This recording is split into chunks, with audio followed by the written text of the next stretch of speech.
स्वागत है आपका आपके अपने चैनल इग्नू नॉलेज में।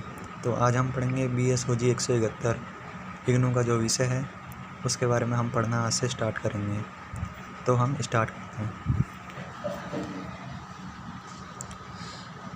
तो सबसे पहले हम पढ़ेंगे प्रस्तावना। प्रस्तावना में हमें दिखता है भारत की एक प्राचीनतम सभ्यता है। भारत जो है विश्व की एक प्राचीनतम सभ्यता है। जैसे हम सब जानते होंगे कि भारत जो है काफ़ी पुराने समय से ही विश्व गुरु भी रहा है। भारत को विश्व गुरु के नाम से भी जाना जाता है। यहाँ जो है 1.25 अरब लोगों का घर है और यह अपनी सांस्कृतिक विविधता और अनेकता के लिए जानी जाती है। किसी एक विषय के लिए यह मुश्किल है कि इसकी विविधता को पकड़ सकें, क्योंकि यह भारतीय जीवन के अनेक आयामों, जनसंख्या, भौगोलिक वातावरण, जीवन के तरीके और सबसे ऊपर इसकी संस्कृति में विद्यमान है। यानी कि यहाँ पे कहने का क्या मतलब है कि भारत में विभिन्न आयाम जैसे जनसंख्या, भौगोलिक वातावरण और जीवन जीने के जो तरीके हैं वो सब इसमें विद्यमान हैं। भारतीय सभ्यता को अध्ययन करने के लिए 4 बृहद दृष्टिकोण हैं। इसमें 4 बृहद दृष्टिकोण हैं। इकाई का पहला खंड इन दृष्टिकोणों पर प्रकाश डालेगा। इकाई का पहला खंड इन दृष्टिकोणों पर प्रकाश डालेगा। तो इसमें सबसे पहले आती है भारत जनसंख्या अनेक प्रकार के ऐतिहासिक प्रवचन का प्रतिनिधित्व करती है। भारत जनसंख्या अनेक तरह के ऐतिहासिक प्रवचन का प्रतिनिधित्व करती है, जिसका परिणाम है कि यह प्रजातीय, नस्लीय और धार्मिक विविधता है। भारत अनेक तरह के ऐतिहासिक प्रवचन का प्रतिनिधित्व करती है, जिसका परिणाम है कि यहाँ प्रजातीय, नस्लीय और धार्मिक विभिन्नता है। लोग अनेक क्षेत्रों में केंद्रित हैं और अनेक भाषाएं बोलते हैं। और अनेक भाषाएं बोलते हैं और जीवन जीने के लिए अलग पद्धतियां हैं।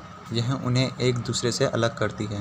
भारत में क्षेत्रों की पारिस्थितिक और क्रियात्मक विभिन्नता यहाँ की प्रचुरता और विभिन्नता का वर्णन करती है।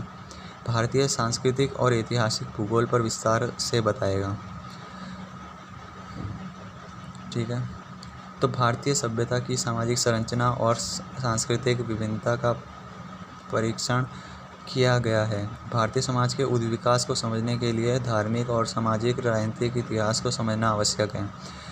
यह इस सच्चाई को उद्धृत करेगा कि बिना इतिहास के संदर्भ दिए किसी भी समाज को ठीक से समझा नहीं जा सकता। तो यह बताता है कि आंतरिक विरोध, लगातार युद्ध होने के बावजूद क्षेत्रवाद और भारतीय एकीकृत सभ्यता के लिए महत्वपूर्ण खतरा नहीं था। ठीक है, यहाँ तक आपको समझ में आ गया होगा।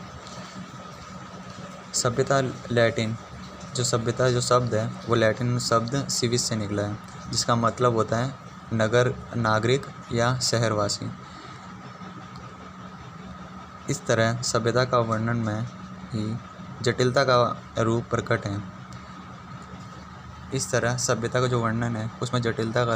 है।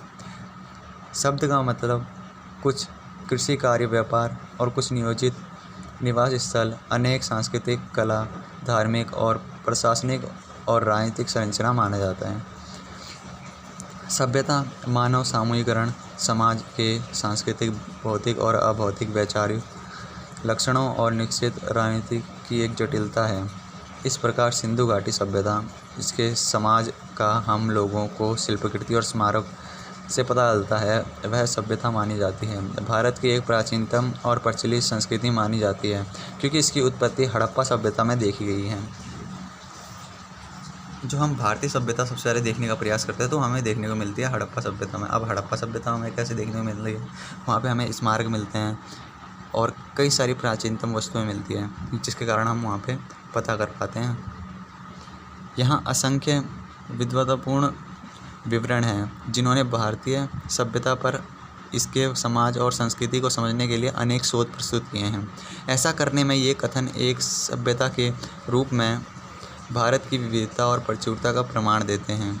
अनेक वैचारिक उपक्रम तरीके प्रदान करता है जो इसके अध्ययन में प्रयोग होते हैं। कोहान 1971 के अनुसार इन विवरणों के आधार पर भारतीयों को समझने के लिए 4 व्यापक दृष्टिकोण दिए गए हैं।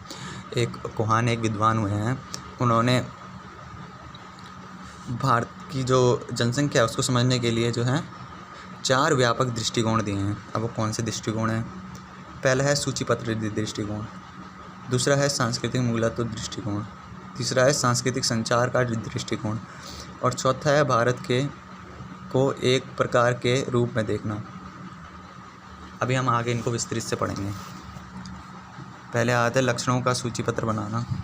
यह दृष्टिकोण लक्षणों और संस्थानों और गुणों के अभिलेखन की आवश्यकता पर बल देता है, जो कि निश्चित रूप से भारत मानी जाती है। विभिन्नता और अंतर जिसका भारत प्रतिनिधित्व कर सकता है वो सांख्यिकी की औसत या बहुलक माप से नापी जाती है। भारत और इसकी जनसंख्या की विविधता दर्शाती है, जो भौगोलिक, पारिस्थितिक और क्षेत्रीय, वर्ग या धार्मिक विभिन्नता का बयान करती है। जबकि दृष्टिकोण की जोर इस पर है कि उन लक्षणों और गुणों की सूची बनाए जो प्रत्यक्ष रूप से भारत हो, जो भारतीय हों और भारतीयता में अंश दान करते हों। यह निश्चित रूप से प्रारंभिक स्तर पर आधारित है। भारतीयता का मतलब क्या होता है? इसमें यह विद्वान के मत में फ़र्क हो सकता है। सांस्कृतिक सार का अध्ययन। सांस्कृतिक सार का अध्ययन में हम बेसिकली यही पढ़ेंगे कि भारत की जो रीति रिवाज हैं उनके बारे में। तो आइए हम पढ़ते हैं। यह उपागम आवश्यक रीति और प्रक्रियाओं की खोज पर जोर देता है। भारत की शुरुआत से ही सांस्कृतिक सार भारतीय सभ्यता के सच्चे प्रतिनिधित्व, लेकिन गुण और तत्व नहीं। सांस्कृतिक मूल तत्व भारत को इसके सच्चे अर्थ में बताता है, जो इसने वर्षों के ऐतिहासिक और अनेक अनिवार्यताओं के कारण आत्मसात किया है।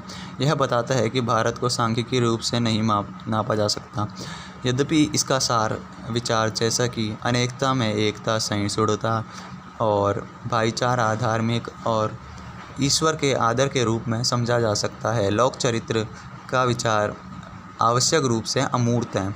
अमूर्त का मतलब हम ये कह सकते हैं कि इसमें कोई भावना नहीं होती है, या फिर जिसको नापा है तोला नहीं जा सकता, अमूर्त। और प्रवृत्ति में निगमनात्मक है। अवधारणात्मक के रूप में यह और भी एक व्यक्तिनिष्ठ है। यहाँ तक आपको समझ में आ गया होगा। अब पढ़ते हैं सांस्कृतिक संचार का। सांस्कृतिक संचार दृष्टिकोण उन तरीकों और प्रक्रियाओं पर प्रकाश डालता है जिनके माध्यम से सभ्यता व्यवस्था के तत्व समाज के विभिन्न स्तरों पर हस्तांतरित और संचारित होते हैं। यह भारतीय समाज की संरचना के एकीकरण की ओर ध्यान देता है। मानव समाज वैज्ञानिक मैकिम मेरियट और रॉबर्ट रेडफील्ड का कार्य सभ्यता के विभिन्न भागों में समझने के लिए महत्वपूर्ण मुख्य आधार प्रदान करता है। मेरियट ने सांस्कृतिक संयोग और बृहत व लघु परंपरा के बीच परस्पर लेन देन को दर्शाया है। जब उन्होंने उत्तर प्रदेश के एक छोटे से गांव किशनगढ़ी में त्योहारों के मनाने का ध्यान केंद्रित किया, उसकी भांति ही रेडफील्ड का वर्णन ग्राम्य नगरीय सततता के रूप में बृहत परंपरा, महान और लघु परंपरा के बीच परस्पर क्रिया और संचार की सततता को दर्शाता है, जो दोनों के बीच सहजीवी और अंतर्निर्भरता के संबंध को बताता है। आप सभ्यता के तत्व, समाज और संस्कृति के संबंध में मेरियट और रेडफील्ड के विचार को अधिक मान सकते हैं, क्योंकि इसमें जो मेरियट और रेडफील्ड के विचार हैं तो वो ज़्यादा माने जाते हैं। तो ये वीडियो बड़ा हो सकता है, तो इसलिए मैं अलग अलग पार्ट्स में बना के भेजूँगा। बॉक्स फर्स्ट में हम पढ़ लेते हैं। लघु और बृहत यानी महान परंपरा। रॉबर्ट रेडफील्ड का अध्ययन कृषक समाज और संस्कृति सभ्यता का मानवशास्त्रीय उपागम उनके लैटिन अमेरिकी किसानों के अनुभव पर आधारित है। जबकि मेरियट की तरह ही उन्होंने भी खोजा कि कृषक आधारित समाज पृथक और परिबद्ध नहीं होता है। कृषक के जीवन की पद्धति जनजाति, शहर और शहर के लोग से प्रभावित होती है। उन्होंने कृषकों के समाज को सामाजिक संबंध की व्यवस्था के रूप में देखा, जहां संबंध इससे बाहर और बृहत समुदाय तक फैलते हुए होते हैं। उनका जोर बात को दर्शाने पर था। कृषक समुदाय जो लघु परंपरा का धारक हैं और शहर वाले तथा वो आबादी जो बृहत परंपरा का निर्वाह करती है, इनके बीच अंतर निर्भरता है, ये दर्शाया उन्होंने।